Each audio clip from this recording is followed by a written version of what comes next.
Bem-vindos às Conversas da Elite, hoje com um convidado que considero uma referência na área da oncologia. José Luís Passos Coelho, professor, doutor, alguém que tem vindo a dedicar a sua vida a ajudar mais pessoas e a esclarecer o que é realmente a oncologia, o cancro e de que forma é que nós podemos rapidamente identificar e trabalhar aqui na precaução. É um dos pontos principais, mas já lá vamos e ninguém melhor do que ele para nos falar deste assunto. Agradecer aqui aos nossos parceiros, ao teu ginásio de Elite, que proporciona aquele acompanhamento que é focado em ti, em resultados no Montijo, o Pump Addicted. E ao nosso parceiro na área da suplementação desportiva, a Prozis, que com o cupom Pump Addicted podem, em qualquer sítio, aproveitar e beneficiar de ofertas especiais.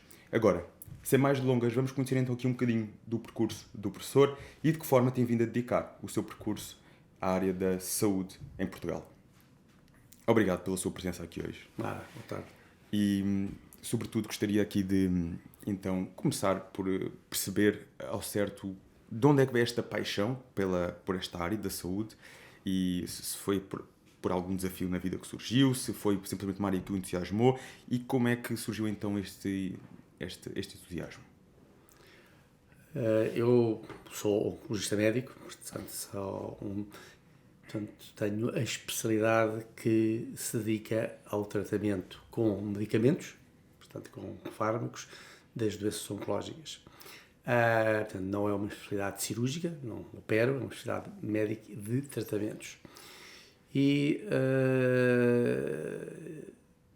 infelizmente, as doenças oncológicas são doenças que, porque nós vivemos cada vez mais, o preço desse sucesso da nossa expectativa de vida ter aumentado muito nos últimos 20 anos, não é preciso ir muito mais longe. Um português nascido agora tem uma grande probabilidade de sobreviver para cima dos 82 anos e há 30 anos os valores eram para 20 anos abaixo, portanto. E a maioria dos tumores estão relacionados com a idade, o que quer dizer que ao viver mais vamos estar mais expostos à probabilidade de ter tumores, de cancros, o que faz com que as doenças oncológicas já sejam doenças bastante frequentes, mas que se antecipa, e vê-se já, esses dados existem, são doenças que serão ainda mais frequentes nos próximos anos, a menos que se consiga descobrir a cura para uma parte importante dos cancros. Se isso não acontecer, portanto, é uma doença que nós temos que lidar e hoje em dia já é a segunda causa de morte em Portugal e em alguns países já é a primeira causa porque, embora a mortalidade por cancro tenha vindo a baixar, mas o nosso companheiro infelizmente nesta fatia de mortalidade que são as doenças cardiovasculares, portanto do coração e dos vasos, a mortalidade também tem vindo a baixar, mas muito mais. E, portanto, como tem baixado muito mais rapidamente do que a mortalidade por cancro, a mortalidade proporcionalmente torna-se mais importante. Porquê é que me atraiu esta área? Porque nos últimos 20 anos, nos últimos 20, 30 anos, há uma explosão enorme de conhecimento nesta área, o que, para além do desafio clínico de ser uma doença muito desafiante de tratar, porque é uma doença que pode ser grave, até pode ser fatal, muitas vezes não é, muitos dos doentes são curados, mas mexe muito com as pessoas, mexe muito com as famílias, portanto é muito desafiante do ponto de vista médico, do meu ponto de vista, e é muito desafiante do ponto de vista científico. Há 50 anos nós sabíamos que haviam cancros, as pessoas morriam destas doenças, na maior parte das vezes, com poucas hipóteses de intervenção. Nem sequer se falava sobre isso, as pessoas morriam de uma doença não referida ou doença crónica, era o nome que se usava, e, de facto, para a maioria delas a gente sabia onde nascia, sabia para onde ia e que manifestações dava, mas conhecíamos pouco sobre porque é que aparecia e porque é que se comportava como se comportava. E com o desenvolvimento da ciência aplicada sobretudo à medicina, nomeadamente com o desenvolvimento do conhecimento da chamada biologia molecular, em que se passou a conhecer bem as células, a sua constituição, as fábricas que lá trabalham, os ácidos nucleicos, o DNA. A descoberta do DNA foi dos últimos 50 anos, foi um prémio Nobel, portanto nada disto se conhecia. Hoje em dia nós percebemos, para alguns tumores, conhecemos exatamente porque é que acontecem e até conseguimos no laboratório bloquear a maneira como aparece e fazê-lo desaparecer, porque percebemos exatamente o mecanismo como acontece. Portanto, temos uma capacidade de compreensão que não só é muito importante só por este facto, mas como tem permitido nos últimos anos desenhar medicamentos específicos para bloquear estas fábricas se elas estão descontroladas. Imagine que uma célula é uma fábrica com muitos milhares de fechaduras, e temos a indústria farmacêutica e as universidades a fabricar chaves para entrar nessas fechaduras. E, portanto, os medicamentos que temos usados, a grande maioria dos medicamentos que temos usados nos últimos 20 anos, são medicamentos que são desenhados para aquela função, fazem aquela função e normalmente tem-se provado que têm o efeito expectável. E a explosão de medicamentos que apareceram para tratamento do cancro nos últimos 10, 20 anos é inacreditável. O número é cada vez maior, o que tem resultado no maior sucesso terapêutico. Em algumas doenças que eram completamente incuráveis são hoje em dia tratáveis ou algumas até curáveis, e muitas delas eram doenças de curso muito rápido e hoje em dia são doenças com as quais as pessoas podem viver muitos anos, como vivem com diabetes, como vivem com tensão alta ou doenças de coração, portanto, como doenças crónicas que podem interferir mais ou menos com a sua capacidade de ter uma vida normal. Depende um bocadinho de fases. Estas doenças andam um bocadinho em altos, é um bocadinho como andar no roller coaster, porque se a doença está controlada, a pessoa faz a vida normal sem qualquer queixa.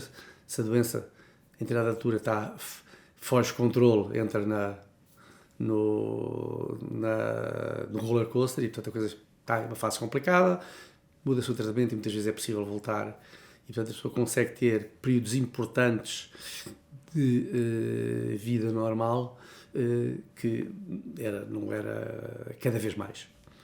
Aliás, eu sou, como disse, sou professor da Faculdade de Ciências Médicas, e os alunos passam na sua formação pelas consultas de oncologia de vários hospitais, e uma razão é para perceberem que isso acontece, e muitas vezes diria que não há quase dia nenhum que não digo a um aluno que esteja comigo em consulta: se tivesses ido no metro ao lado desta pessoa, não te fazias a minha ideia que ela vinha para o hospital para fazer o tratamento de quimioterapia ou fazer outro tratamento. É igual a qualquer outra pessoa. E isso é muito bom para quem tem a doença, porque permite ter a sua vida normal, sem que o estigma a acompanhe, e muitas vezes sem que isso interfira com a sua vida. Professor, aproveito aqui, tocou em vários pontos que eu considero muito relevantes. Um deles que foi precisamente os altos e baixos que existem, mas muitas vezes nem sempre tem que existir altos e baixos. Muitas vezes consegue-se, através do tratamento, que não volte depois a haver nenhuma recidiva, digamos assim, certo? Ou seja, se pegarmos, por exemplo, uma doença que o tumor de testículo é uma área que eu gosto muito, mas outra grande área que eu trabalho é em senhoras com câncer da mama. Nos países ocidentais, onde nós nos inserimos, 80% dos doentes com câncer da mama têm uma doença que é curável. Portanto, a doença é tratável com cirurgia, acompanhada muitas vezes de radiações, acompanhada de tratamentos médicos, que pode incluir quimioterapia ou até pode não incluir quimioterapia, e a doença, passada essa fase, que demora normalmente alguns meses com estes tratamentos todos, retorna à sua vida normal. Muitas vezes há muitos estudantes que ficam a fazer tratamentos orais com hormonas mais de metade deles durante vários anos, 5 ou mais anos, mas com a doença que não volta mais. E isso em Portugal é a situação habitual, porque é o que acontece para a maioria dos doentes.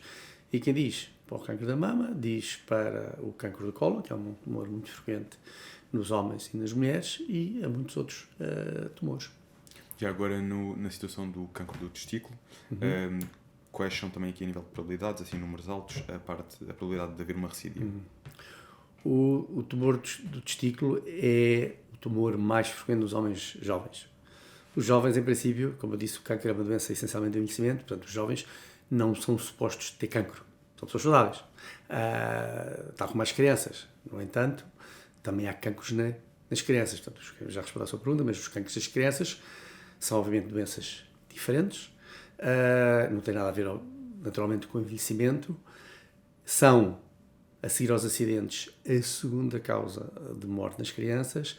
E hoje em dia, só para passar também essa mensagem, mais de 80% de todos os tipos de cancro das crianças são curáveis. Tratamentos mais ou menos prolongados, normalmente nas crianças os tratamentos têm tendência a precisar de tratamentos prolongados e muitas vezes com quimioterapia, mas mais de 80% dos tumores nas crianças são curáveis.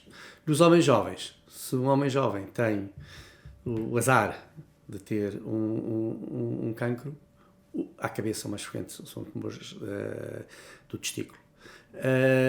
Tem, por outro lado, uma parte que eu diria simpática, que são quase todos curáveis. Em geral, cerca de 70% a 80%, de 7 a 8 em cada 10, são curáveis exclusivamente com cirurgia, portanto, são operados por um urologista que lhes retira o tumor e retira o testículo nessa cirurgia. Não lhes faz muita diferença, porque tem outro. Faz as funções necessárias, quer para a vida sexual, quer para a procriação. E podemos depois falar um pouco mais sobre isso, se houver interesse. E, como digo, 7 ou 8 em cada 10 é tudo o que é necessário. Ponto. Nos restantes 20 a 30%, a doença, ou à altura do diagnóstico, já está noutros sítios do corpo, já não está só no testículo, ou então, a seguir à cirurgia, vem a aparecer noutros sítios, e normalmente o período de risco são os 5 anos a seguir ao diagnóstico, sobretudo os 2 anos a seguir ao diagnóstico. Para além dos 2 anos, não é muito habitual já haver esse risco, e nesses casos é preciso fazer mais tratamento. E felizmente, com o tratamento, mesmo nessas situações de doença espalhada pelo corpo, como as pessoas dizem, doença metastática, 80% ou mais são curáveis com quimioterapia. Portanto, é uma doença muito curável, felizmente, nos países desenvolvidos, onde as pessoas são diagnosticadas relativamente precocemente e têm os tratamentos necessários. A probabilidade de cura de um cancro do testículo tem a obrigação de ser para cima de 90% a 95%, portanto, que é muito bom. Aliás, eu costumo normalmente até falar nisto, porque acho que ilustra um bocado, porque enfim, já passaram uns anos, mas acho que as pessoas ainda se lembram, provavelmente, de um ciclista chamado Lance Armstrong. O Lance Armstrong, com batota ou sem batota, ganhou 7 vezes a Volta à França e, se não me engano, 6 dessas vezes, depois de ter sido diagnosticado com cancro do testículo, que estava espalhada pelo corpo, estava inclusivamente, se não me engano, no cérebro. Portanto, era uma doença, era a forma mais grave que temos da doença, e ele fez os tratamentos e ganhou a Volta à França, com um bocadinho de outros medicamentos, ou de, como é que se diz, de doping, mas não acho que mais ninguém ganhou 7 vezes a Volta à França, senão ele. Portanto, é um bom exemplo do que é a capacidade de tratamento desta doença e a capacidade de recuperação.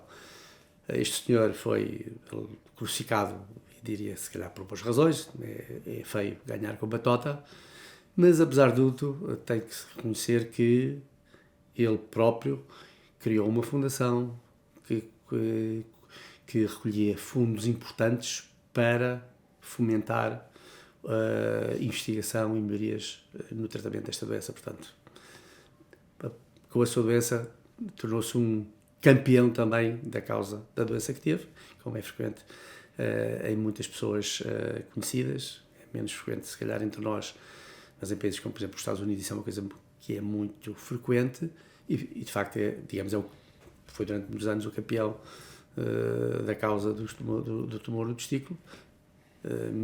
Ficou um bocadinho mais abafado com estas histórias, coisas do doping, mas é a história. E claro que quando isto me aconteceu, procurei estudar e saber mais sobre... Aliás, eu tive a oportunidade de falar com 2 ou 3 especialistas nesta área durante o processo e todos eles me deram esse exemplo e realmente foi um exemplo que me deu força e como deu a mim, acredito a muitas outras pessoas que às vezes em silêncio passam pela situação e o que é facto é que foi alguém que com ou sem doping, mas também estamos numa realidade onde já há vários documentários e programas a falar disso, uma realidade em que praticamente todos o usam, mas pronto, enfim, não é esse o tema também do nosso Exato. debate, mas o que é facto é que ele conseguiu, e isto mostra aqui, e era a questão que eu tinha também em relação a esta situação, que é, estamos a falar de um homem, não é? Ou quem tenha passado por esta situação de homens, que tem um testículo. Nós sabemos que é a base da produção da testosterona no homem, e isso vai ser responsável pela libido, pela força, por apetite, por um conjunto de outras coisas. E estamos a falar então de alguém que supostamente tem apenas um testículo a fazer toda essa produção. Nestes casos e pela sua experiência, é necessário haver algum apoio, ou seja, estamos a falar de substâncias que ajudem na regulação hormonal, ou por norma o corpo consegue adaptar-se e fazer a pessoa fazer uma vida perfeitamente normal? Felizmente, nos órgãos que nós temos, nós chamamos pares, que são 2, normalmente um chega. Um indivíduo tem 2 rins e pode, e dá-se, pela prática clínica comum, ser dador vivo do rim, normalmente para uma pessoa familiar. Portanto, a pessoa consegue viver perfeitamente só com um rim. Uma pessoa consegue viver, enfim, com um bocadinho mais de limitação só com o pulmão, consegue fazer cirurgias em que sacrifica uma parte, mais de metade do fígado, e o fígado cresce.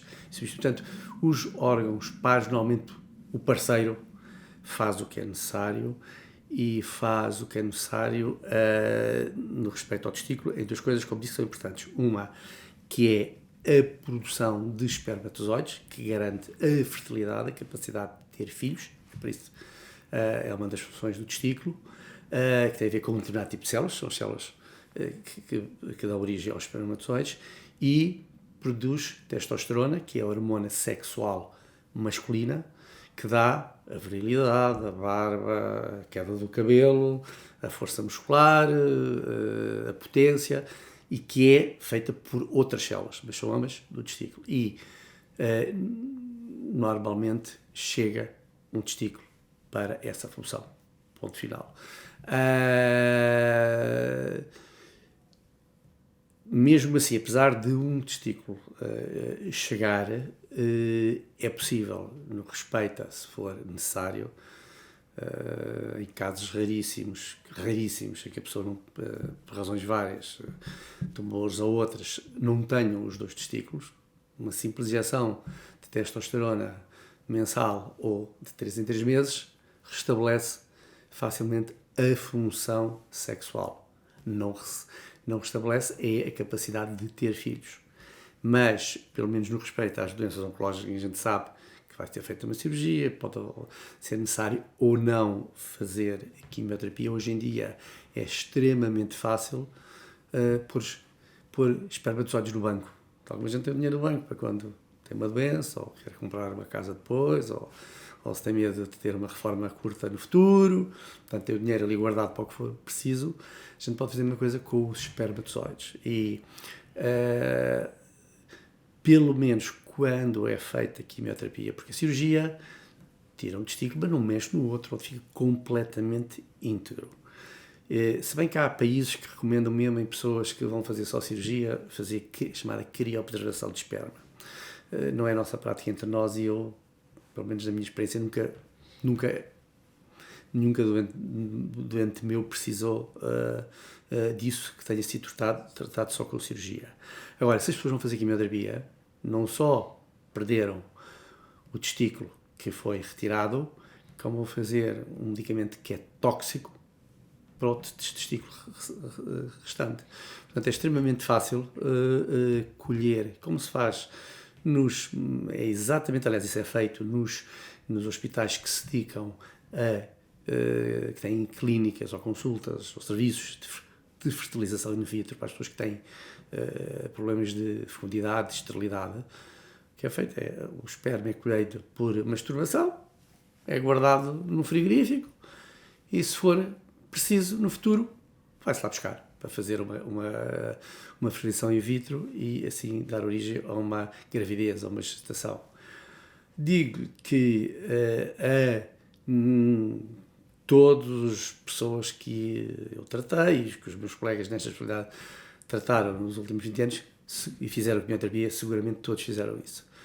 E que eu me lembro, ao longo dos anos, foram muito poucos aqueles que precisaram de ir ao banco. Porque o que aconteceu é que eles tiveram, normalmente, apesar da quimioterapia, as suas parceiras engravidaram, vieram a ter os seus filhos e depois o que acontece é avisou-se o banco de tumores, olha, o banco de esperma, digo, isto não é preciso, pode deitar fora, porque não é necessário. Mas está lá essa segurança.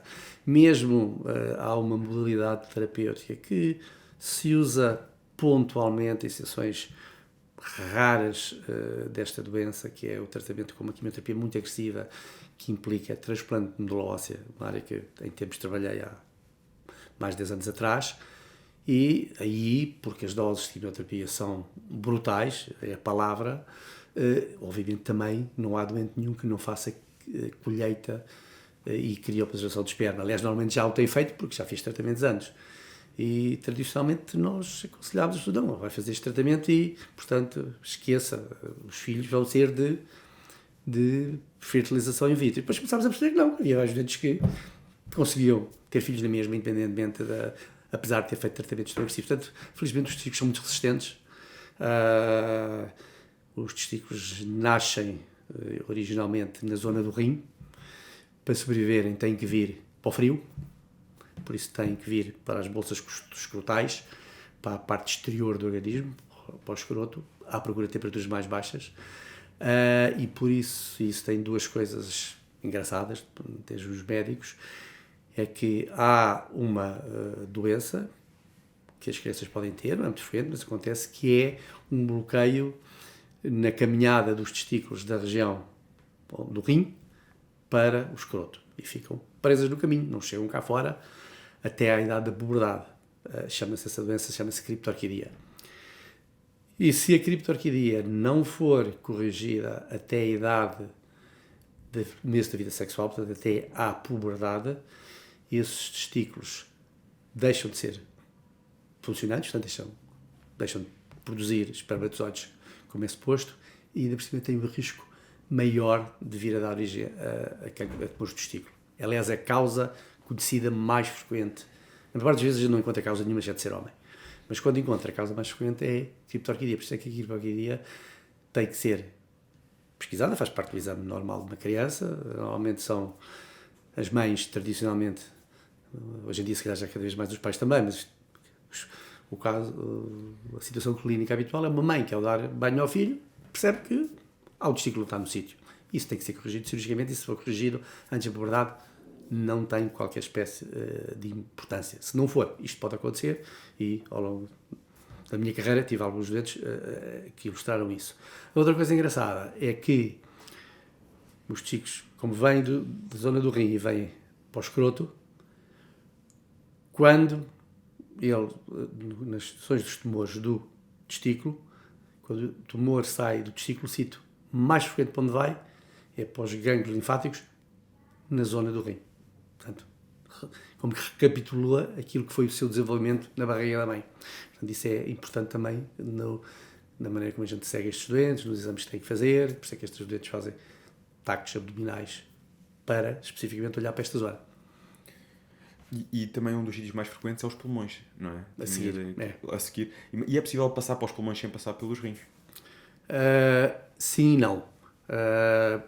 Os tumores do testículo, há dois grandes tipos. Sim, não tenho interesse para ela e para as pessoas que nos vão ouvir, direi eu, mas são chamados seminomas, são metade, e a outra metade são não seminomas, ou seja, são outros subtipos de células, ou outros subtipos de tumor, que também são tumores de células nativas, mas não são seminomas. E há alguns que são uma mistura, chamam-se mesmo mistos. Nos seminomas é praticamente impossível aparecer noutros sítios se não afetar os gânglios à volta. Nós chamamos de gânglios retroperitoneais, são os gânglios mais ou menos na zona do rim. Portanto, nesse caso não pode aparecer no pulmão ou noutros sítios se não houver nos gânglios retroperitoneais. Nos não seminomas isso pode acontecer, pode fazer o bypass dos gânglios, normalmente afeta também, mas pode aparecer noutros sítios, nomeadamente no pulmão, que é se calhar o segundo sítio mais frequente de ser afetado, sem que tenha afetado os gânglios. Nesse subtipo pode acontecer. Isso foi também uma das coisas que eu depois comecei a debruçar um bocadinho para perceber, e eu junto isto a uma pergunta que eu ao longo deste tempo decidi partilhar isto nas minhas redes sociais, o percurso, e também trazer aqui, procurar esclarecer através daquilo que eu estava a viver a alguns jovens. E uma das coisas que eu mais me apercebi foi a quantidade das coisas que eu mais recebi a nível de questões foi a quantidade de homens que queria perceber como é que eu tinha detectado isto, como é que se percebe isto. E esta é uma questão que depois deixo para o professor. E a seguir, comentar que no meu caso era um seminoma, um misto, seminoma e não seminoma. Pronto, fiz todas as tags, tudo mais, já fiz agora mesmo após o tratamento para verificar que o tratamento tinha sido ou não efetivo. E no meu caso passou para, apesar de poucas, tinha metástases nos pulmões sem ter nos rins. E foi daí a minha questão, e era aqui uma das perguntas / comentário que eu tinha para fazer. E a outra era realmente os sinais que os jovens adultos, porque isto realmente é aí que acontece, podem estar atentos para perceber. No meu caso, foi numas análises de rotina, comentei com o médico que tinha ali qualquer coisa estranha, um nódulo, o que fosse, tinha ali qualquer coisa estranha. Começámos a fazer realmente as ecografias. Na primeira ecografia até foi ali um bocadinho inconclusivo, o médico inicialmente disse-me que achava que aquilo era um nódulo, mas depois no relatório já veio uma coisa diferente. Eu repeti depois a ecografia mais tarde, e mais tarde já tinha percebido que houve um aumento, e então aí não deixou dúvidas. Mais tarde, estamos a falar de 3, 4 semanas, e é incrível como em 4 semanas já tinha aumentado cerca de 20%. E foi aí que nós, então, ok, é para operar. Mas realmente perceber aqui como é que isto às vezes as metástases, e lá está o caso do Lance Armstrong, que tinha até no cérebro as metástases, também pelo que eu já li sobre isso, ou seja, como é que isto às vezes pode se refletir em formas diferentes nas pessoas, e a forma mais fácil de nós nos apercebermos de algum sinal, porque depois, entretanto, neste período eu percebi que às vezes há pessoas que sentem desconforto, chegou a acontecer casos, por exemplo, nos rins, e através de dores e desconforto nos rins é que se apercebem que têm um tumor do testículo. Ou seja, como isto às vezes acaba por ser tão silencioso ou indireto, digamos assim. Uma pequena correção que é relevante, mas já para ficar... A doença não vai para os rins. Os rins normalmente, os tumores não costumam ir muito para os rins. Enfim, quando se faz cirurgias pode-se encontrar, mas não se, é os gânglios na zona do rim. Obrigado. Não, agradeço. Agora, sim, o que disse é muito importante. As pessoas não gostam normalmente de partilhar os seus problemas de saúde com terceiros. Natural, é a sua privacidade em geral. Ainda gostam menos se for uma doença oncológica. Ninguém tem normalmente grande problema em dizer que tem a tensão alta, mas normalmente não gosta, não vem, exceto pessoas que muitas vezes até são campeões de uma causa, e isso é muito louvável, como acabou de dizer, mas normalmente não falam das doenças mais graves em público. Então, se essa doença mais grave afetar os testículos, ou nas senhoras a mama, ainda pior. O que faz com que há um risco de as pessoas não procurarem ajuda mais cedo. Aliás, posso dizer que já há muitos anos, eu acho que o artigo foi publicado, ainda não me recordo exatamente, acho que talvez nos anos 2000, não me lembro exatamente. Eu fiz um estudo em colaboração com vários colegas e com um apoio muito grande do registro oncológico da região sul de Portugal, em que estudámos durante 2 anos todos os doentes que foram diagnosticados com tumores de testículo no sul de Portugal. Todos. E queríamos perceber como é que se apresentavam e que perceber o que é que lhes acontecia. E percebemos, e o que obviamente nos preocupou e nos deixou triste, que os nossos resultados eram muito piores aos da Europa. Bastava entrar em Badajoz e os resultados eram logo melhores. Ou seja, a doença era muito mais grave e era fatal, com uma frequência que não devia ser, que não tinha nada a ver com os países europeus, nomeadamente com a Espanha. E porquê que isso acontecia? Se depois fôssemos analisar o que eram os resultados em doentes que tinham manifestações diferentes de gravidade da doença, tinha doença só no testículo, ou tinha doença já no tecidos, ou tinha doença com a balança Armstrong, depois os resultados de cada um desses subgrupos eram iguais aos da Europa ou dos Estados Unidos. O que acontecia é que nós tínhamos mais doentes com formas graves de doença. Havia pessoas que tinham demorado 6 meses a fazer o diagnóstico. Havia tumores que tinham 20 centímetros. Portanto, a nossa interpretação dos maus resultados na altura foi que era um diagnóstico tardio, porque provavelmente os doentes não procuravam atenção médica e se calhar os médicos também não estavam particularmente atentos. Ao longo dos anos, nos últimos anos é muito menos frequente, mas como, enfim, nesta área nós sabemos mais ou menos quais são as áreas de interesses de muitos de nós. Há muitas pessoas que de facto sabem que não têm interesse para esta patologia. Muitas vezes eu lembro de um problema de um colega, um de vários, veio cá por dores das costas, e de facto fez um TAC, tem um tumor enorme, não sei, então, e diz a minha descrição, assim, então, e os testículos dele? Só aumento. Pois, ele tem aqui uma grande tumor no testículo. Portanto, por vergonha, entre aspas, do doente, por reserva do médico, o exame muitas vezes salta a observação testicular e num homem jovem, que é onde estas doenças aparecem, é o tumor mais frequente, como disse, entre os 15 e os 35 anos. Se houver alguma coisa, é grave, porque esta doença, se não for tratada, é muito grave. É de facto muito grave, como disse, ela cresce muito rapidamente se não for diagnosticada.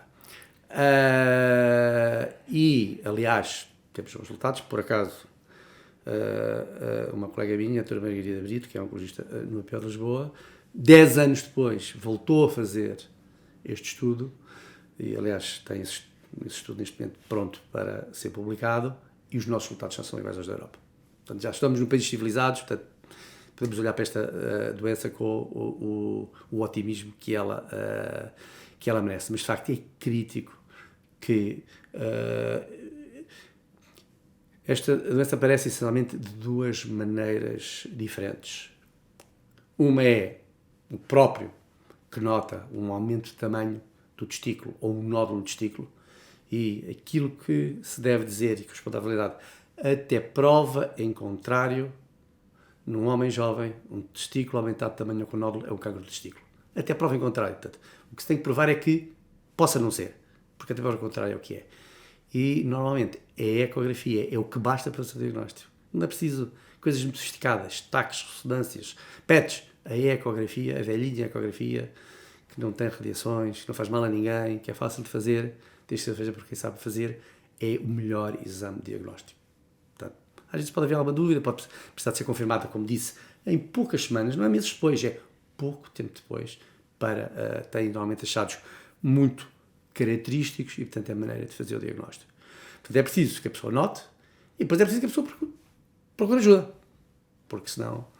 Às vezes, um outro contexto onde aparece também com alguma frequência são casais que estão em consultas de infertilidade e há aqui alguma relação entre a infertilidade e às vezes a questão do tumor de testículo, e muitas vezes é nessas alturas que também são testadas, é feito o diagnóstico. E depois pode acontecer, de facto, se a doença estiver noutro sítio e der queixas. E estou a ver, neste momento, à minha frente, um doente que tratei se calhar, há 20 anos, em que lhe fiz a história clínica, com ele sentado numa cadeira, todo dobradinho sobre si próprio, porque tinha dores lombares que não o permitiam sequer pôr-se direito.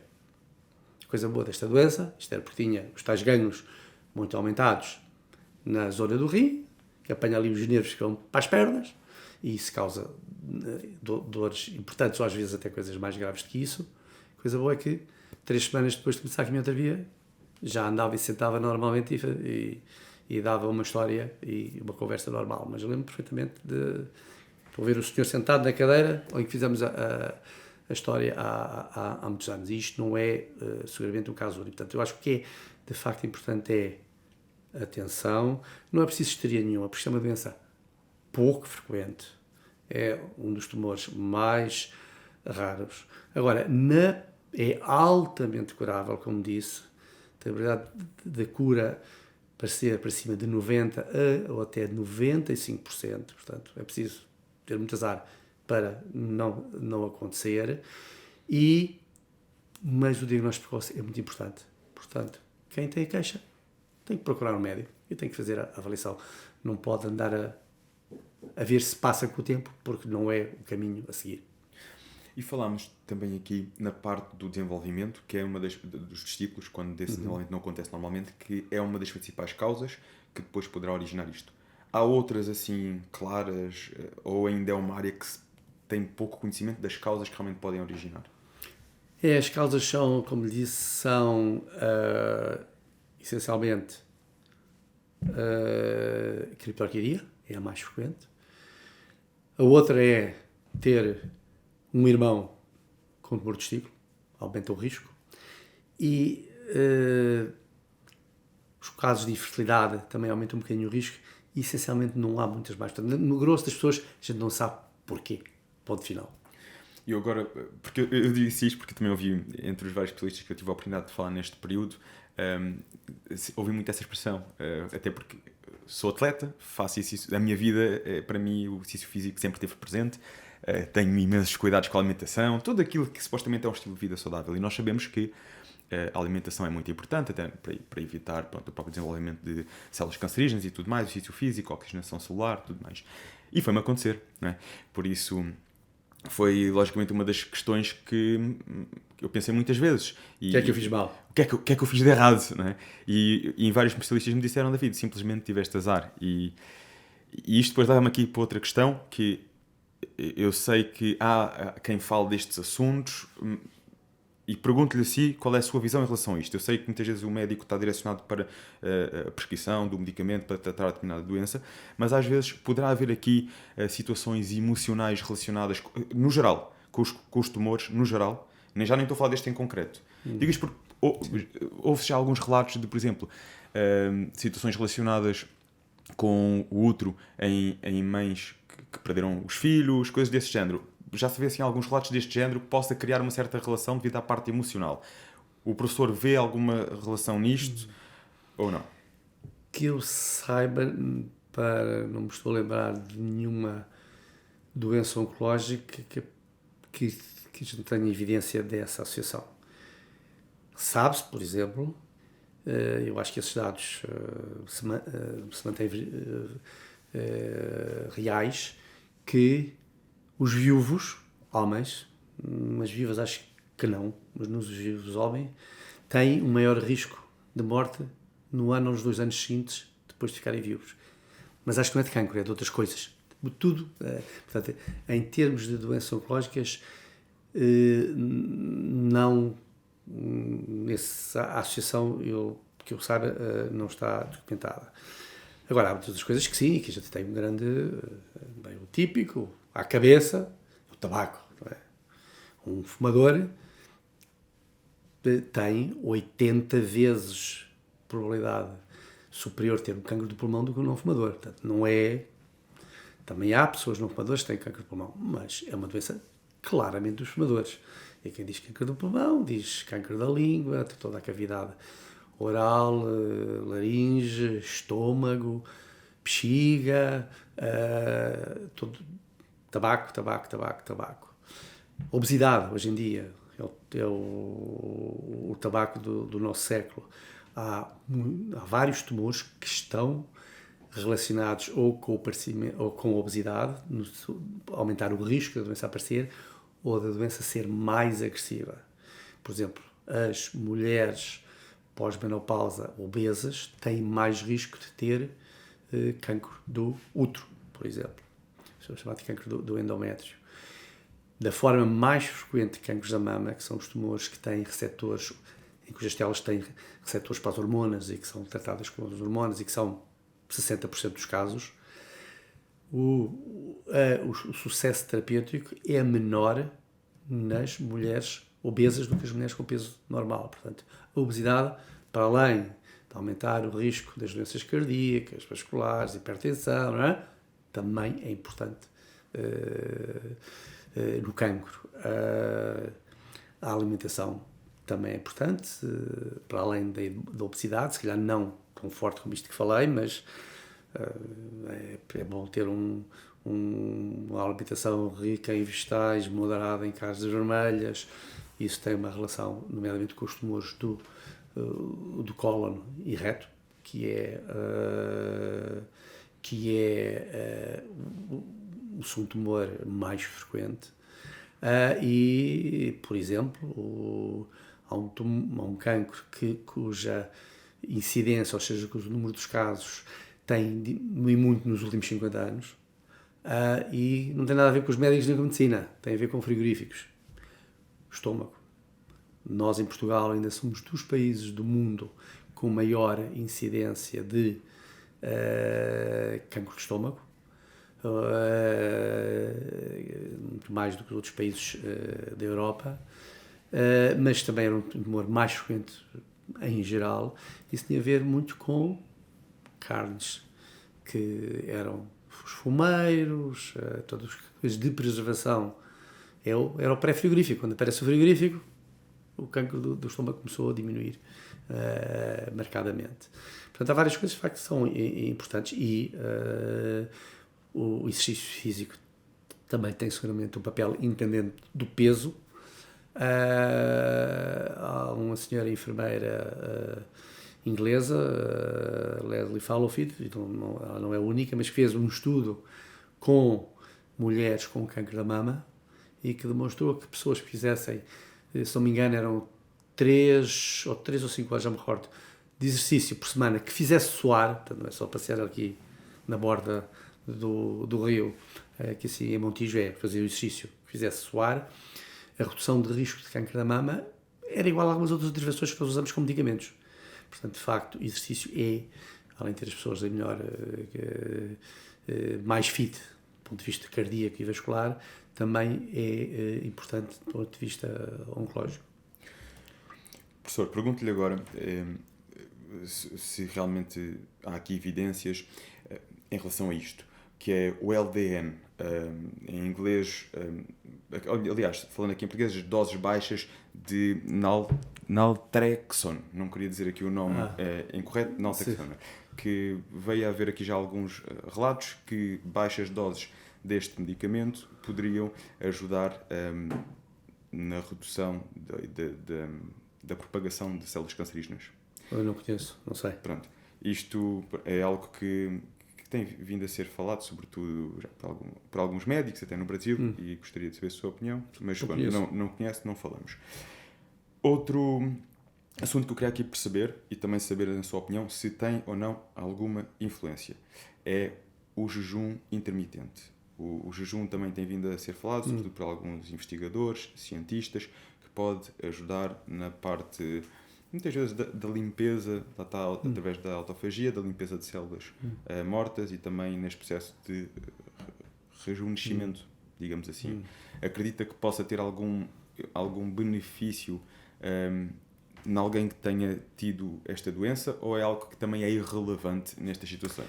Não sei, é uma literatura que eu não acompanho. Sei que há um interesse grande. Estamos a falar de influências na composição da dieta que sejam independentes da obesidade, ok? Vamos assumir que é uma pessoa que tem um peso normal, portanto, mas não está a falar em dieta para chegar a um peso normal, é o tipo de dieta para uma pessoa com peso normal. Há de facto uma área de interesse, há pessoas que se dedicam a isso, por exemplo, de dietas com menos açúcares, porque as células, isso sabe-se, as células cancerosas têm um mecanismo que vivem muito à custa do açúcar que normalmente todas as células têm, mas metabolizam muito o açúcar, portanto há uma área de interesse, é ver se dietas com menos açúcares isso pode ser. Sim, também tenho ouvido falar nessas dietas de jejum intermitente. Pode ser desconhecimento meu, eu acho que são áreas cujo conhecimento ainda não está muito consolidado. Acho que seguramente no respeito à obesidade isso aí é completamente indiscutível. Acho que o excesso, acho que também é preciso um bocadinho exagero, evitar um bocadinho exagero, porque há uns anos, muito rápido, não se podia comer carne. Carne era Bom, não se podia comer a carne vermelha que um americano típico come, que não tem nada a ver com o que a gente come, não é? Portanto, ou seja, dietas com um excesso de carnes vermelhas aumentam, para estar associadas a um maior risco de tumores, sobretudo de cólon. Dietas ricas em vegetais, em que aumenta a quantidade de fezes, são protetoras também. Aí eu acho que há a evidência mais forte. Essas são áreas, acho que ainda investigação, mas eu penso que não são, que a evidência ainda não é, neste momento, penso eu, definitiva. A propósito de dieta, há uma fotografia antiquíssima, como digo, antiquíssima, é de 1900 e pouco, de um médico que viveu muito tempo em África, aliás, ligou-se ao estudo de um tumor do sangue, dos gânglios linfáticos, que é muito típico em África, que é causado por um vírus e que ficou com o nome dele. E uma das fotografias que ele tirou era de um indivíduo de uma tribo qualquer, em pé, ao lado da quantidade de fezes que ele tinha feito naquele dia. Demonstrando que, de facto, obviamente eram dietas que são de tribos que comem o que apanham, portanto é só vegetais, exclusivamente vegetais. Isso é uma grande quantidade de vegetal, a maior parte dele tem muitas fibras, portanto entra pela boca, sai das fezes, e de facto, neste tipo de dieta, os tumores do cólon são muito menos frequentes. Portanto, isto é um exagero daquilo que digamos, se pretende. Mas, sim, é uma área de interesse. Aliás, a última área, digamos, mais, diria eu, de interesse e que está a ser hoje em dia muito investigada, nomeadamente na relação com o cancro, por exemplo, é a constituição sobretudo do intestino, mas não só, das bactérias que lá vivem, que são aos pacotes, ou aos milhares dos mais vários tipos, e relações que parece ter a ver com risco para cancro ou para a eficácia de alguns fármacos. É uma área de grande interesse hoje em dia de investigação. Aliás, em algumas situações, neste caso não é para cancro, é para uma doença gastrointestinal benigna, mas até já se fazem aquilo que se chamam transplantes de fezes. Esses doentes fazem uma coloscopia onde se lhes dão fezes de outras pessoas com determinadas características, com bons resultados terapêuticos. Portanto, chegámos a uma coisa que seria... Ninguém se lembraria disto se calhar há 15 ou 20 anos atrás. É uma área chamada microbioma, que está muito, hoje em dia, em investigação. E pergunto-lhe agora, o papel da família, porque começou com uma abordagem muito interessante aqui, que foi perceber que até para um médico tão experiente como é o doutor, estas são sempre situações desafiantes, lidar com alguém que vai passar por uma situação destas. Sabemos que não é fácil. mas muitas vezes temos a família que é fundamental aqui. Sobretudo o apoio eu digo isto porque às vezes é mais desafiante o tratamento do que os próprios sintomas que possamos ter da doença. E só posso falar do meu caso concreto. Foi no tratamento, senti isso, no tratamento de quimioterapia, é que senti que realmente foi o mais desafiante desta fase. Passei por 3 ciclos e aquele período a seguir a cada ciclo é sempre um período em que, a nível de apetite, as náuseas, é o mais desafiante. E a família tem aqui um papel importante.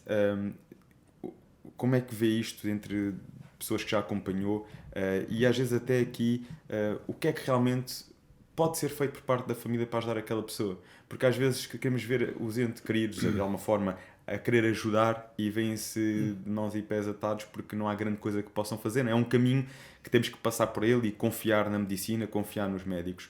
Como é que vê esta parte? Acho que a família tem vários aspectos.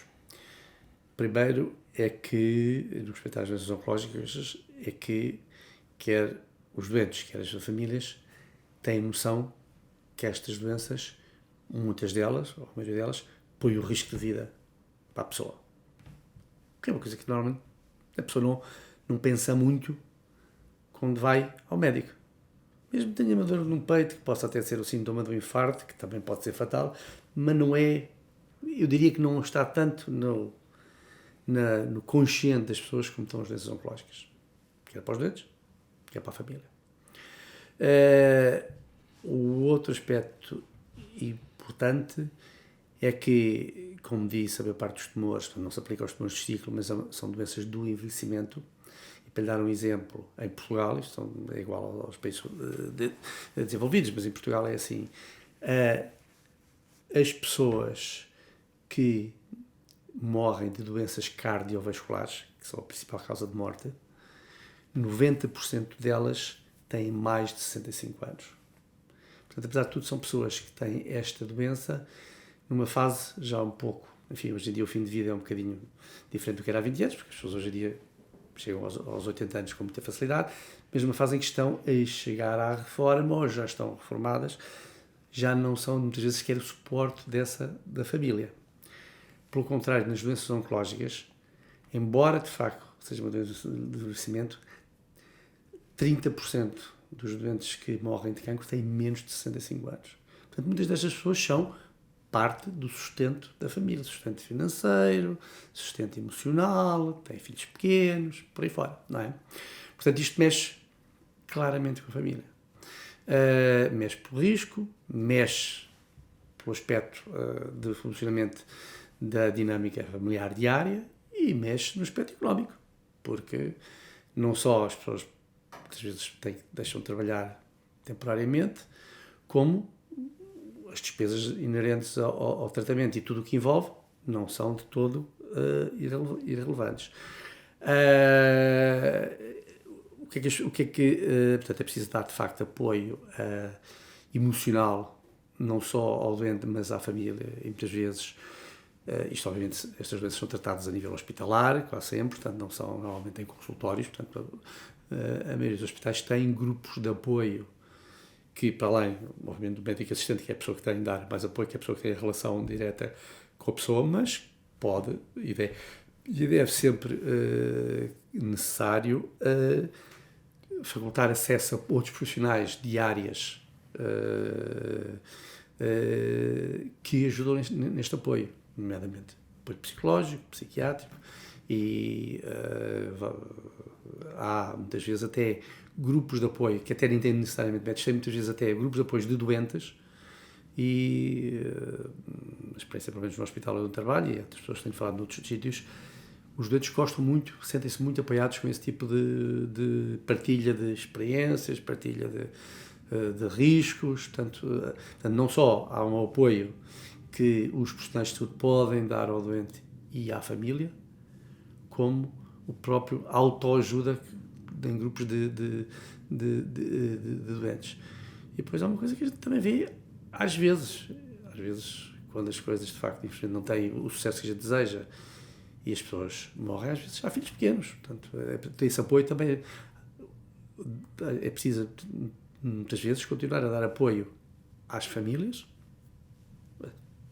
em pessoas que, infelizmente, morreram destas doenças. Mas, como disse, felizmente, hoje em dia, cada vez mais, isso acontece menos, ainda acontece com uma frequência seguramente maior que a gente gostava, depende muito de doença para doença, mas isso, de facto, é uma área muito, muito importante.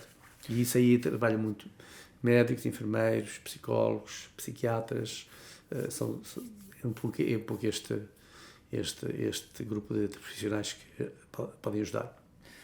Há aqui quando estamos a falar de cancro, e falámos aqui que está, enquanto que há uns tempos era mais distinta a diferença e a quantidade de pessoas que morria por doenças cardiovasculares, agora o cancro está ali lado a lado, ou seja, é algo que temos que ter consciência e temos que procurar fazer pelo menos aquilo que sabemos e que é possível para evitar essa propagação.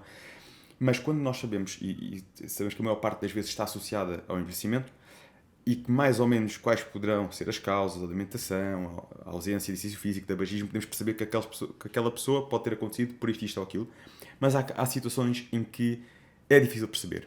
E agora a pergunta é, quando estamos a falar de jovens adolescentes, quando estamos a falar de crianças, como é que nós conseguimos encontrar muitas vezes respostas para isto? Será por a genética? Genética é sempre. Agora, o conceito de genética... Sim, eu percebo o que é que está a querer sempre dizer. Porquê?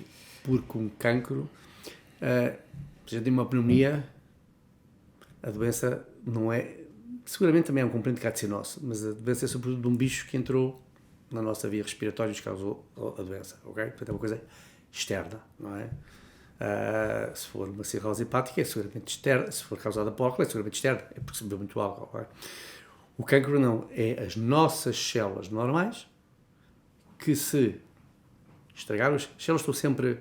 a gente todos os dias produz milhões de células cancerosas. Todos nós. Milhões. O que é? A maioria delas morre. E morre. São, felizmente, muito poucas as que vêm a causar problemas. Mas é sempre um erro dos genes dessa célula. Agora, a gente quando fala em doenças genéticas, está a pensar as doenças que passam de pais para filhos, aquilo que o Mendel estudou com as ervilhinhas há muitos anos, há uns séculos atrás, de passar de pais para filhos. E essas são raras. São doenças raras. Variam de doença para doença. Por exemplo, nos tumores de testículo, a gente não conhece. Não conhece. Sabe que os tumores de testículo, provavelmente o tumor em si, tem uma alteração genética que é frequente, que é uma alteração no cromossoma 10, mas é só nas células tumorais. As outras células do corpo não têm. Contrapartida, há, por exemplo, se falarmos se calhar aquilo que é mais, estará talvez mais na memória da maior parte das pessoas, que é, não há ninguém que não conheça a história da Angelina Jolie, certo? A Angelina Jolie, saudável, mas na família dela, eu não sei o historial da família, mas sei que havia um número excessivo de cancros da mama e se calhar cancros do ovário, porque normalmente há associação neste contexto, e isto acontecia porque hoje em dia se sabe que há determinadas alterações em genes específicos em que isso acontece. Portanto, no respeito aos tumores da mama e do ovário, o mais frequente é o gene que se chama BRCA, porque é de breast cancer, BRCA1 e BRCA2, e de facto isso é um defeito da célula que todas as células têm, ou seja, nasceu desde a célula que deu o ovo inicial, onde veio nascer o recém-nascido e todas as outras, todas as células do corpo humano têm esse erro, e as pessoas que têm esse erro têm de facto uma probabilidade de vir a ter cancro na mama, que pode, ao longo da vida, que chega a 70%, portanto, é um número muito grande, e do ovário que anda à volta dos 50%. Portanto, hoje em dia, para terminar, isto não é para todos os tipos de cancro da mama, porque isto depois, no geral, são menos de entre 1 a cada 10 a 1 a cada 20 doentes com cancro da mama é que têm esta alteração. Portanto, são muito poucos. Mas para os que têm, e isso deve-se pesquisar, se reunirem algumas características, por exemplo, terem muitos casos em família, se uma idade muito jovem, para alguns tipos, porque nós, se descobrimos isso, por fazer o que a Angelina Jolie fez.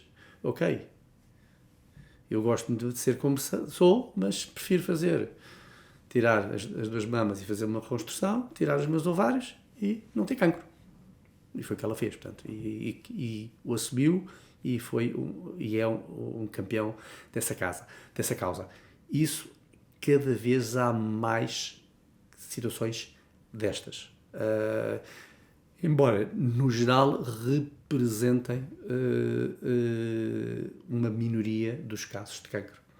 Por exemplo, há uma mutação que foi descrita por portugueses que se associa ao cancro do estômago familiar e que também tem um aumento de risco de cancro da mama, por exemplo, que é a mutação de um determinado gene, que foi descrito por portugueses. Aliás, o Centro Mundial de Estuda isto acho que ainda é o Instituto de Investigação no Porto, que se chama Patimbu, portanto, é o Centro Mundial onde concentra este cancro do estômago familiar. São pessoas que há muito mais riscos da família, têm determinadas características, doenças mais precoces e por aí fora. Portanto, em quase, eu diria que cada vez mais, e numa proporção, eu não diria na totalidade, mas seguramente em muitos tipos de cancro, é possível encontrar umas franjas que têm estes tipos de mutações e que implicam ou uma vigilância maior ou uma atitude preventiva. Por exemplo, uma coisa que não é uma coisa muito frequente, mas há pessoas que têm chama-se polipose adenomatosa familiar, têm uma tendência para fazer pólipos no colo. Quando digo fazer pólipos parecem umas luvas. Quem vira o cólon por dentro, o cólon é uma mangueira, enfim, de uma maneira um bocadinho simplificada, e essa mangueira, em vez de ser lisa, tem uma série parece que tem dedos lá dentro, parece que tem luvas. E é muito frequente todos nós termos pólipos, eu não sei qual é a percentagem, mas eu diria que se tem uma colonoscopia, que é um exame que se pode fazer de rastreio em qualquer pessoa a partir dos 50 anos, isto é uma indicação, eu diria que pelo menos 20 ou 30 têm 1 ou 2 pólipos que se tiram, vão para a análise, morrem. Agora, estes doentes têm milhares de pólipos, milhares, e têm milhares destas coisas, ou centenas, logo em jovens. Estes, se não for feito nada, estes doentes vão ter com quase 100% de certeza que vão ter um cancro de cólon. Portanto, nestas pessoas, em jovem, ainda como antes da idade adulta, tem que tirar o cólon todo. Felizmente a gente consegue viver sem o cólon. Não é a coisa mais simpática, porque tem funções, é para isso que ela está, para ter algumas funções, mas é compatível com a vida. Portanto, há cada vez mais anomalias genéticas, porque as pessoas não são doentes, as pessoas são saudáveis, têm um grande risco de vir portanto, tem um mecanismo que, se nós tirarmos o órgão-alvo, vai dar um cancro, e que a gente pode atuar para reduzir cirurgicamente, ocasionalmente com medicamentos, esse risco da doença poder aparecer. E isso, de facto, é uma coisa que tem vindo a crescer, o conhecimento. Como digo, há 50 anos eu nem sequer sabia que tinha cromossomas, mas não sabia como é que eles eram constituídos. E hoje em dia a gente sabe exatamente e vai à procura e faz e modifica e bloqueia. E poderá ser também esse o caso, numa parte das vezes, em crianças, não é? Que a herança, no fundo, a herança genética passa aqui a expressão. Há seguramente um tumor que afeta os olhos das crianças pequeninas, que se chama retinoblastoma, portanto é da retina. Às vezes olha-se para o olho, a imagem típica é olha para o olho da criança e a menina dos olhos, em vez de ter preta, é branca, porque é o tumor por trás. É um tumor raro, claramente raro, e que muitas vezes pode ser transmissão genética. Mas eu não sou pediatra, portanto estou a falar claramente daquilo que não sei, mas estou-me a lembrar daquilo que são os tumores mais frequentes, e penso que para a maioria, quase todos eles, até mais nos tumores pediátricos e nos tumores dos adultos, esses tumores têm muitas vezes alterações genéticas que fazem até o diagnóstico, mas são alterações dos genes do tumor, não são alterações dos genes da pessoa. E isso faz uma enorme diferença. E há alguma forma de se perceber se aqueles genes têm uma tendência maior? Hoje em dia acho que há alguns testes genéticos para saber se determinados genes têm tendência maior em haver a tal mutação e naquela família uma predisposição maior para determinados tumores do que outros. É isto que eu estou a dizer, é possível fazer hoje em dia para, com uma amostra banalíssima de sangue ou até com um bocado de saliva, estudar os genes que nós sabemos associados a várias doenças, das outras não percebo, de cancro percebo um bocadinho mais, associados a cancro e testar para saber se a pessoa está numa dessas situações e, portanto, se alguma coisa deve ser feita. Agora, isso não tem indicação para fazer a qualquer pessoa, porque a probabilidade de qualquer um de nós ter uma coisa dessas é ínfima. Agora, se juntar porque tem esta manifestação clínica ou porque tem esta família, habitualmente é porque tem esta família, aí pode e tem, não direi todos os dias, mas eu diria que será seguramente pelo menos uma vez por mês, se não mais. Há doentes a quem peço esse teste de estudo dos seus genes, não só porque isso é importante para a maneira como eu sigo e trato essas pessoas, como pode ser muito importante para a família, se elas tiverem. Porque se elas tiverem, muitas vezes a probabilidade do irmão ter é moeda ao ar. É recebeu ou não recebeu aquele gene do pai ou da mãe que o transmitiu. Portanto, isto tem implicações para o próprio e tem implicação para a família. Aliás, estes testes não devem normalmente ser feitos. Não deve ser uma coisa que a pessoa compra, vai ali assim agora e faz, porque isto mexe. Não mexe só com a pessoa que faz, mexe com a família toda. Portanto, deve haver, inclusive, uma consulta, sobretudo em pessoas saudáveis. Deve haver uma consulta antes de se fazer o teste para explicar às pessoas bem o que é. É que depois do teste fazer não é possível voltar atrás. Aquela informação não vai desaparecer. Portanto, para perceber que a pessoa está ciente das implicações, do que é que isso mexe, das implicações que isso tem para a família, porque ela pode estar, e até pode ser uma motivação, ela pode estar a passar isso aos filhos sem saber.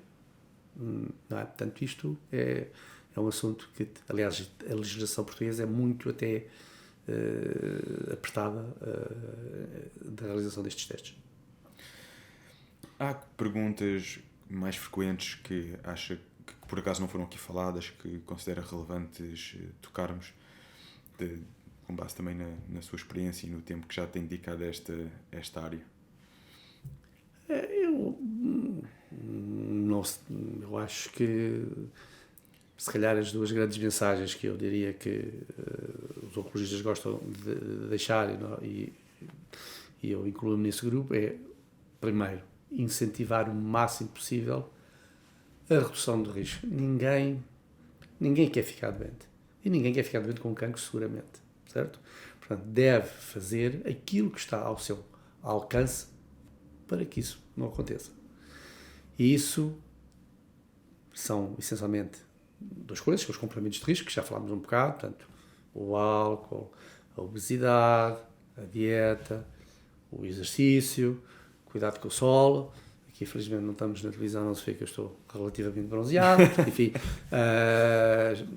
os tumores da pele têm aumentado imenso nos anos, porque, de facto, nós expomos demais ao sol. E outro aspecto é fazer os rastreios, aquilo que a gente sabe que vale a pena. Aí não é prevenir, ou pode ser prevenir, por exemplo, quando um homem ou uma mulher de 50 anos faz uma colonoscopia, se encontra um cancro pequeno, tem uma grande probabilidade de se curar. Mas se não se encontra se encontra um pólipo, que se não fizer nada, fica lá mais de 10 anos, vem a dar um cancro, de facto preveniu-se a doença. Portanto, é fazer os exames que podem ou prevenir a doença ou levar a que ela seja tratada mais precocemente por o diagnóstico ser precoce e melhor tratamento. Quais são essas situações? É as senhoras fazerem mamografia de rastreio a partir dos 50, eventualmente a partir dos 45 anos. é homens e mulheres fazerem uma colonoscopia a partir dos 50 anos e uma colonoscopia normal tem uma validade entre 5 a 10 anos, portanto nem sequer a pessoa precisa andar a correr a fazer um exame que é um bocadinho desagradável com muita frequência, porque se for normal tem uma validade de 5 a 10 anos. A alternativa é fazer uma pesquisa de sangue nas fezes, em 3 amostras, é o tradicional, mas isso tem que fazer todos os anos. Se não há sangue nas fezes, muito bem, se houver, tem que ser investigado, porque normalmente os tumores sangram para o intestino. Pode não ser o sangue, mas ele é detetável com um teste simples. As senhoras, desde as minhas, desde que comecem a sua atividade sexual, fazer o chamado teste de Papa Nicolau, citologia cervical. Claro que hoje em dia esse problema a gente antecipa que seja cada vez menos importante com as vacinas do HPV, portanto, porque é uma doença que é essencialmente dependente só da infecção pelo vírus do HPV. Nos homens, a partir dos 5 anos, é uma área de alguma controvérsia, por exemplo, a Direção-Geral de Saúde não recomenda isso como mandatório, esse rastreio, mas acho que a gente tem cada vez mais evidência do rastreio com o PSA nos homens acima dos 50 anos, e depois há alguma controvérsia no respeito aos fumadores, se devem ou não fazer rastreio com o cancro do pulmão, com ataques, tem umas implicações, é um bocadinho mais complicado, e claramente o que se deve fazer é não fumar, e o que se deve fazer é não fumar. Lembro-me, hoje em dia os resultados do tratamento do cancro de pulmão têm melhorado bastante nos últimos anos, mas não deixa de continuar a ser uma doença, um tumor extremamente mortal. Mas lembro-me uma pessoa com quem eu trabalhei há muitos anos, que tinha assim, um humor um bocadinho britânico, diria eu, e portanto eu coloquei o que é que se deve fazer para a investigação de cancro do pulmão. É deitar bombas de napalm sobre as plantações de tabaco. De facto é, quer dizer, em rigor é isso. Resolvia muita coisa. As estimativas na altura é que reduzia o orçamento da saúde no mundo em 30%. É dinheiro. Exato. Portanto, são estas duas coisas. Portanto, é diminuir os comportamentos de risco e fazer os rastreios. E, obviamente, se tiver sintomas, não...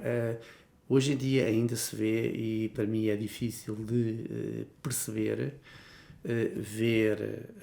até o caso talvez mais difícil de perceber, são senhoras que tiveram um cancro da mama, que foram tratadas, ficaram curadas, passaram 10 ou 15 anos, estão ótimas, e, não é habitual, mas pode acontecer, aparecem com um cancro de outra mama, que às vezes chega a ter uma caratera. Como é que uma pessoa que teve um cancro, que sabe que é curável, pode ir ignorar uma doença que ela já conhece? E isto continua-se a ver. E há sinais, não é? No cancro da mama. Não estou a falar do simples nódulo que uma mulher pode notar e que deve ir ao médico, obviamente. Estou a falar numa fase que já passou isso tudo. Já é uma cratera. Cratera é uma cratera. É um buraco numa mama. E a gente às vezes é frequente, não é frequente. Mas continuamos a ver isso. Não sei nos outros países, não posso dizer. Em Portugal, seguramente. Não é habitual, mas acontece. Ou seja, portanto, negar não resolve o problema. E nas doenças oncológicas, o diagnóstico, em geral, o diagnosticar precocemente é crítico. É crítico. Eu costumo usar um bocadinho esta imagem para os alunos de medicina. Se eu já não souber tratar hipertensão arterial, me apareceu um doente com uma hipertensão arterial grave que precisa ter tratamento, e lhe der, não é um medicamento ideal para aquela pessoa, para aquela idade, mas der um medicamento para uma baixa tensão arterial. Ele tem tempo de, daqui por um mês, ou 2, ou 3, ou se calhar 6 meses, ir ao médico, percebe o assunto e dá-lhe o medicamento ideal para ele. O cancro não é assim. O primeiro passo é determinante. Em muitas situações, às vezes, por exemplo, já que estava a falar em crianças, há um tumor dos membros das crianças, que é o chamado sarcoma, por exemplo, até a maneira como se faz a biópsia, ou seja, como se vai lá com uma agulha e se tira um bocadinho para a análise, pode ser a diferença entre essa criança vir a ficar com perna ou sem perna. Tão simples como isto. Portanto, o primeiro passo é crítico, é importante que seja feito por quem sabe e que seja rápido. E no caso de passarem por isso, ter que fazer um tratamento de quimioterapia, isso era outra questão que eu tinha aqui. O que é que alguém que tenha passado por essa situação pode esperar, porque sabemos que é um tratamento que é agressivo, e quais são as melhores formas de rapidamente recuperar desse processo? Eu também sei que isto é uma pergunta que é generalista, porque há muitas quimioterapias. Eu penso, e ingenuidade à parte, porque veio mesmo, eu pensava que quimioterapia era quimioterapia, e eu aprendi nesta fase que há muitos tipos de quimioterapia. Para vários tumores, porque é um composto químico e tudo mais, portanto, foi uma fase que aprendi um bocadinho mais sobre isto. O que é que pode ser feito para se recuperar, porque é um tratamento agressivo, e quais são aqui os primeiros passos depois dessa fase? Felizmente, de facto, há todos os tratamentos, todas as doenças podem deixar sequelas, digamos assim. A própria cirurgia pode deixar sequelas. Nos tumores de testículo, isso não se aplica muito, porque normalmente até se põe uma prótese a substituir o testículo para questão cosmética. Mas, por exemplo, uma senhora que perde a mama, isso é uma importância, portanto, é uma sequela que fica para a vida, e as limitações de movimento dos braços, etc. Portanto, há sequelas também da cirurgia. Há sequelas das eleições e há sequelas dos tratamentos, sobretudo de quimioterapia. Felizmente, para a maioria dos tratamentos e para a maioria das pessoas, acabou aí, quase que por milagre, de um dia para o outro, tudo desapareceu. Enfim, o cabelo demora a crescer, depois acabar, porque a gente sabe que o cabelo cresce devagarinho, às vezes as reduções das unhas também demora tempo, mas as outras coisas sobre o sangue, às vezes análises do fígado, aquilo, sobre o tubo digestivo, aquilo parece que quase que milagrosamente em 2 semanas isso normalmente passa. É claro que há toxicidades que são mais duradouras, por exemplo, as toxicidades que sejam sobre os nervos que interferam com a sensibilidade, e às vezes as pessoas do tratamento do testículo, às vezes isso acontece, às vezes tem um bocadinho de formigueiros, porque alguns medicamentos, os nervos são células que têm dificuldade em recuperar, portanto essas toxicidades normalmente são, às vezes, demoram mais tempo a recuperar. E aliás, há consultas, que eles chamam de consultas de sobreviventes, porque há toxicidades tardias que às vezes, ou pela doença, ou pelas toxicidade dos medicamentos, que implicam algum seguimento que deve ser feito ao longo de muitos anos. Felizmente é uma minoria, é pouco frequente, mas pode acontecer. E isso é, sobretudo, é importante, porque eu não sei se já tenho esses dados para Portugal, mas acho que não estou a mentir, que há estimativas, ou há dados, que, por exemplo, nos Estados Unidos da América, onde eles têm a tara de medir tudo, portanto, têm dados estatísticos muito... eu acho que são 2%, eu acho que o número são ou 3 ou 4 milhões de pessoas, portanto, acho que 1 ou 2% da população são sobreviventes de cancro. Portanto, há partidos políticos que têm menos votos, menos votos do que os 2%, certo? Portanto, e isto vai aumentar. Vai aumentar porque a doença vai aumentar e porque nós curamos mais pessoas. Portanto, há uma preocupação importante e há consultas orientadas nesse sentido, porque há de facto cada vez mais uma proporção importante de pessoas que tiveram esta doença e as suas toxicidades associadas ao tratamento, e no caso dos tumores de testículo, normalmente, na grande maioria dos doentes que têm que fazer quimioterapia fazem 3 ou ao máximo 4 tratamentos e a coisa está conversada, mas se tiver uma leucémia ou se for uma doença pediátrica, muitas vezes fazem tratamentos de quimioterapia durante 1 a 2 anos. Portanto, é um pincel um bocadinho diferente, certo? Para a grande maioria das doenças, a quimioterapia, e quando os tumores de testículo estamos a falar de 9 a 12 semanas, o mais habitual é andar à volta dos 4 a 6 meses. Portanto, é mais tratamento, são mais tratamentos, depende muito das doenças. Portanto, de facto, é uma coisa importante. Professor, estamos a chegar ao final do nosso episódio. Deixo-lhe uma última questão. Acredita que há interesse em encontrar realmente uma cura para o cancro? E se acredita que essa cura, mais dia menos dia, vai chegar? Há claramente interesse. O dinheiro que é investido na investigação para o cancro, seja por entidades oficiais, aquilo que normalmente é mais conhecido, por exemplo, é o National Cancer Institute americano, que são milhões e milhões de dólares todos os anos. As instituições europeias, idem, eu conheço pessoalmente um pequenino grupo português, portanto é português, que tem só esse grupo, e é uma unidade pequenina, são 10 pessoas, tem uma bolsa para investigar uma determinada área no campo, uma bolsa da União Europeia, só eles têm de 10 milhões de euros. Portanto, há imensa preocupação. A própria Europa tem um programa para cancro. Pois a indústria farmacêutica tem outro tanto. Agora, isto é uma doença, a característica do cancro é capacidade, isto é, se olhar para um slide que mostra as vias metabólicas de uma célula, o que vê é um círculo e depois milhares de letras lá dentro.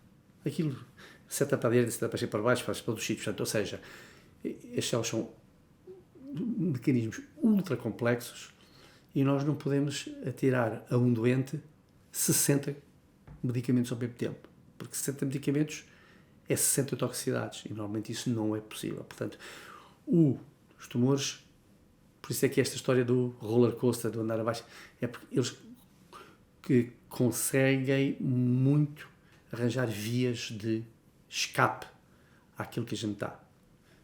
É sensível a um determinado medicamento e a determinada altura pode deixar de ser. Dito isto, e isto é sobretudo mais frequente no que nós chamamos de tumores sólidos, são os tumores que não são os hematológicos, em que o número de coisas que estão erradas na célula são normalmente muitas. Por exemplo, há um cancro do sangue que se chama leucemia mieloide crónica, que a gente sabe exatamente porque é que acontece. É uma alteração cromossómica que se chama cromossoma Filadélfia, que foi estudado, que se puser aquelas células em cultura numa bancada e lhe juntar uma fitinha de ácidos nucleicos de DNA, que é a imagem em espelho dessa célula, aquilo mistura-se lá e a célula, passados uns dias, é uma célula normal. Porque aquela alteração é a alteração que é responsável por aquela doença. Ponto. Portanto, foi possível criar medicamentos que conhecem aquele defeito e esta doença hoje em dia tem um sucesso terapêutico muito grande. Isso tem acontecido a várias doenças, infelizmente, a doenças que são menos frequentes. Portanto, há doenças frequentes em que isto já quase que um fármaco para as mais frequentes. As alterações normalmente são múltiplas e, portanto, vai ser mais difícil a gente conseguir controlar, se calhar, em alguns casos, definitivamente, essa doença. Mas se conseguirmos aquilo que os infecciologistas fazem com o HIV, já não é mau. Não curam ninguém. Mas hoje em dia, desde que as pessoas, tanto quanto eu percebo, desde que as pessoas façam os tratamentos devidos, praticamente as pessoas não morrem de HIV. Portanto, o que de facto eu acho que é mais provável chegarmos é transformar, e isso já acontece em muitas situações, o cancro ser uma doença crónica, como é a diabetes, a tensão arterial, etc. Há uma arma terapêutica recente que tem sido uma revolução no cancro, que é a imunoterapia, que essa sim tem feito uma coisa engraçada, porque o cancro são células que são diferentes das outras, porque nesse aspecto são estranhas, mas são pouco estranhas. Se eu for aí só ao seu braço e fizer tirar ali um bocadinho e puser lá um bocado de pele minha, o seu organismo mata as minhas células e rejeita. Mas não é capaz de rejeitar um tumor que é um bocadinho diferente, mas não é tão assim diferente. E que ainda por cima tem uma coisa engraçada, é que abafa um bocadinho o mecanismo normal de imunidade do indivíduo para lutar contra infecções e outras coisas.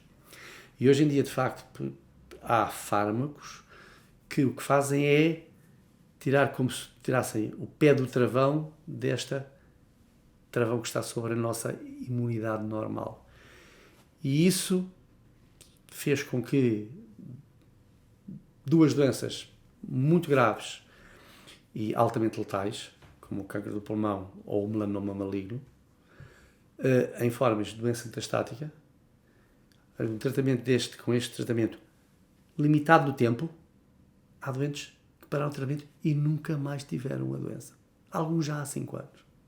Isso parece estar a acontecer em cerca de 40%, ou seja, 4 em cada 10 dos doentes com melanoma. Isto é uma coisa que a gente nunca viu e isto pode mudar, porque isto é uma arma que não está a controlar o tumor, está a controlar o sistema imune e assim mantém-se ativo a vida.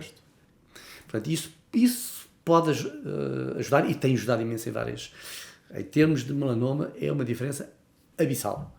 E em termos de pulmão, já todos nós temos doentes que fizeram o tratamento dural há um tempo e depois que já tinham feito há 2 anos e aqueles medicamentos custam para aí 100 mil euros por ano, vamos fazer este tratamento de quanto tempo? Ou pararam porque tinham toxicidade até, tinham que parar e depois nunca mais precisaram ser tratados.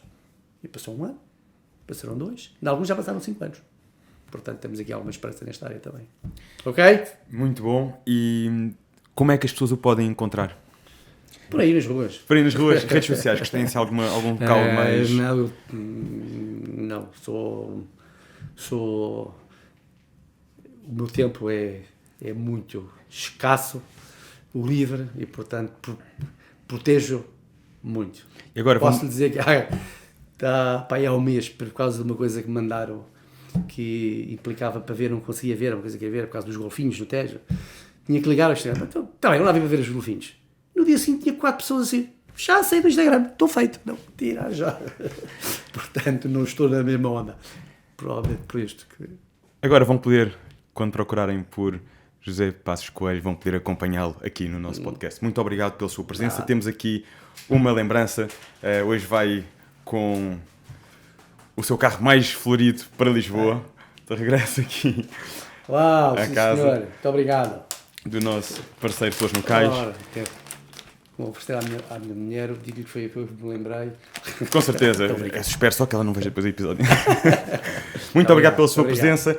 Já sabem, podem partilhar este episódio com quem vocês acreditam que pode beneficiar desta mensagem. E eu, sinceramente, acredito mesmo que todos nós podemos aprender com este episódio.